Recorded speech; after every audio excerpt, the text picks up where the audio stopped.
Hello guys, so, may papakita ko sa inyo kung alam nyo to. Yan o. May nakikita ako na video na ito daw yung wild cucumber, yung ano, pipino guys. Yan, iwan ko lang kung ito yun. So siyempre titikman natin kung anong lasa nito mga kailaw.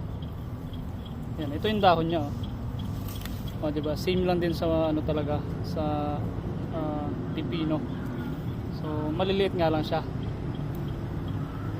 Yun o, marami o, parang pipino talaga siya mga kailaw.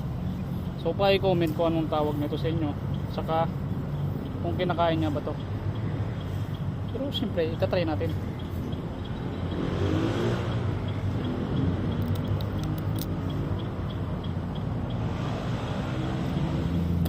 Pait guys.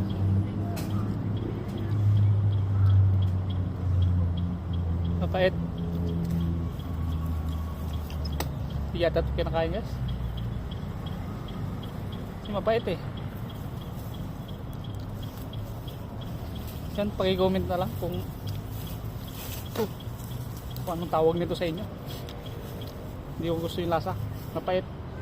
Sa una, may matamis siya na ano, na lasa. Tapos yung panghuli, yun yung mapait.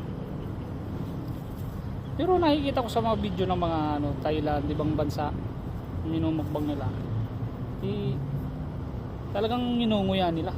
Pero ito, mapait kasi. Tsaka madagta rin siya kasi parang same lang din sa ano, sa pipino, madagta. Pero yun lang, hindi ko gusto kasi mapait. Yun guys, yan lang oh. Ito